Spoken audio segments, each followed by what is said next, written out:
کہ کوئی اس کے علاوہ عبادت کے لائق وہ رب العالمین جو اس پورے نظام کو اکیلا چلانے والا، اس نے ان گنت مخلوق کو پیدا کیا اور اس کی قدرت دیکھی کہ اس نے انسان کی تخلیق ایسی 4 چیزوں سے کی ہے جو ایک دوسرے سے آگ، ہوا، پانی اور مٹی۔ اگر آگ تیز ہو پانی ڈالے تو بجھ جائے، لیکن یہی آگ اگر بھڑک جائے تو پانی کو بھاپ بنا کر اڑا دے گی۔ ہوا مٹی کو لیے اڑتی ہے، لیکن یہی مٹی اگر ڈھیر بن جائے تو ہوا کو روک لیتی۔ یہ اس کی قدرت ہے نا کہ اس نے 4 مختلف ضد رکھنے والی چیزوں کو اکٹھا کیا اور ایک ایسا شاہکار خلق کیا کہ جب اس کو خلق کر لیا تو کہا فتبارک اللہ احسن الخالقین۔ نعرہ حیدری، حیدری، حضرت اہل بیت علیہ السلام بلند صلوات۔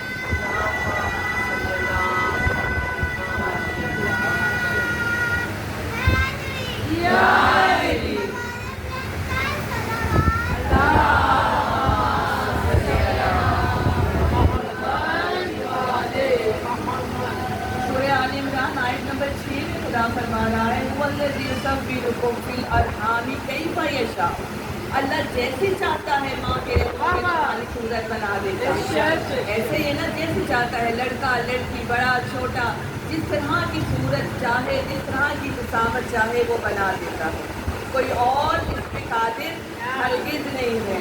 اور اس پہ قدرت کاملہ دیکھیے، ماں ایک بچے 4 مگر چاروں مختلف، عادتاً شکلاً فطرتاً۔ اب اللہ نے اپنی قدرت سے یہ جو شاہکار بنایا ہے اس کا ظاہر خوبصورت ہے کہ نہیں ہے؟ کتنی محنت کی ہے۔ اگر حدیث مبارکہ ہے کہ اگر تم اپنے وجود پر غور کرو تو 1000 حکمتوں کو جانو گے اللہ کی، یعنی ہمارا وجود اللہ کی ایک حکمت ہے۔ اور ہم تو بات سر کے بڑھتے ہیں، کسی اور اعضاء کے بڑھتے ہیں، آنکھوں کے بھی ہیں، انگلیوں کے بھی ہیں، یعنی ہر چیز میں ہمارے ہر اعضاء میں اللہ کی حکمت پوشیدہ ہے۔ اور یہ حکمت کیا کہلاتی ہے؟ قدرت، اللہ کی قدرت، کہ اس نے اپنی قدرت کاملہ سے ایک شاہکار کو تشکیل دیا۔ اور اس کی معرفت کیا ہے کہ یعنی حدیث مبارکہ بیان کی کہ اپنی معرفت حاصل کرو گے تو اللہ کی معرفت حاصل کر لو گے۔ اور اپنی معرفت کے لیے ہم ظاہر کو دیکھ بڑی توجہ رکھیے گا، جملوں کو ظاہر دیکھ لیجیے گا۔ اپنی معرفت کے لیے ہم نے اپنا ظاہر نہیں دیکھتا، کسی نے ظاہر کو رکھے والی آنکھیں بہت خوبصورت ہے، رنگ بہت پیارا ہے۔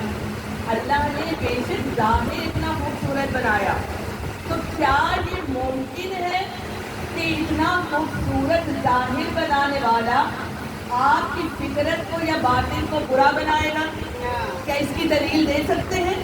کوئی ثبوت دے سکتے ہیں؟ ظاہر خوبصورت ہے، دلیل ہے، ظاہر پیارا ہے، ثبوت ہے، لیکن باطن کو کیسے برا بنا سکتا ہے؟ وہ تو کہتا ہے میں عادی ہوں، وہ تو کہتا ہے میں عادی ہوں۔ دیکھیں فطرتاً برائی نہیں ہوتی، باطن برا نہیں ہوتا، تو ہوتا کیا ہے؟ آج کا ایک اہم سوال ہے، بہت جگہوں پر ابھی تو سوشل میڈیا پہ بہت زیادہ آ رہا ہے میری بچیوں کے لیے کہ ہر کام اللہ کی رضا کے لیے، ہر کام اللہ کے حکم سے، پتہ نہیں ہل سکتا، آنکھ نہیں جھپک سکتے، تو جو برائی کرتے ہیں وہ بھی اللہ کے حکم سے، جھوٹ بولتے ہیں وہ بھی اللہ کے حکم سے، اگر ہم نے چوری کی وہ بھی اللہ کے حکم سے نہیں، کیونکہ اللہ عادل ہے، وہ ظاہر کو خوبصورتی دے سکتا ہے، وہ آنکھوں کو بنائی دے سکتا ہے۔ وہ قرآن میں کہتا ہے کہ پہلے میں نے ہدایت بھیجی، علم القرآن خلق الانسان، پہلے ہدایت،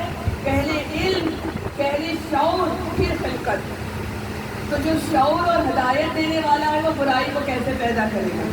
تو معلوم ہوا کہ فطرت اور باطن کو برائی میں مبتلا کرنے کے لیے جو سب سے پہلی چیز ہے باشعور مجمع، پھر کہتی ہوں پہلی چیز ہے وہ ہے آپ کی صحبت، جس کے لیے اللہ قرآن میں کہہ رہا ہے کہ اے نبی یہ تمہارے سامنے ایمان والے اور خلوت میں شیطان والے ہیں۔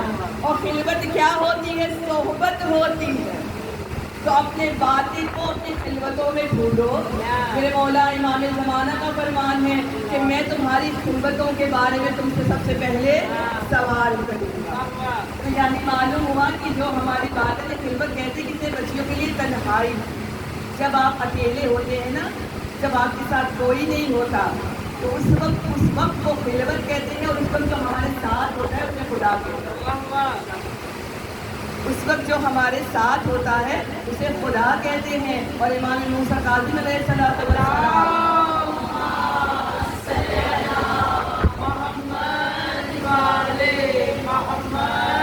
کا فرمان ہے کہ ہمارا محب کبھی خلوت کا گناہ نہیں کرتا, اور اگر وہ خلوت میں گناہ کر لے تو وہ ہمارا محب نہیں ہے.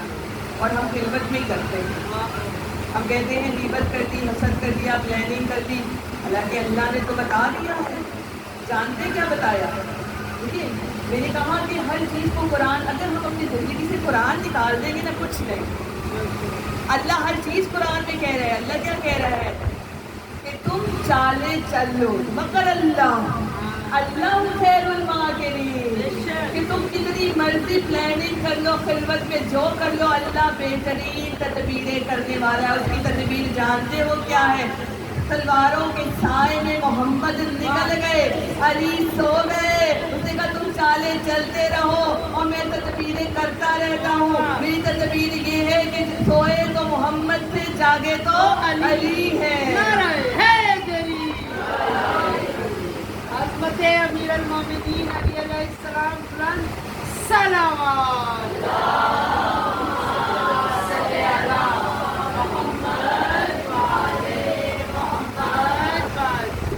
تو باطن انسان کے اختیار میں, اور اس پر جو عوامی کار فرما ہوتے ہیں نا وہ ہیں کہ جس میں آپ رہتے ہیں, جیسی صحبت آپ اختیار کرتے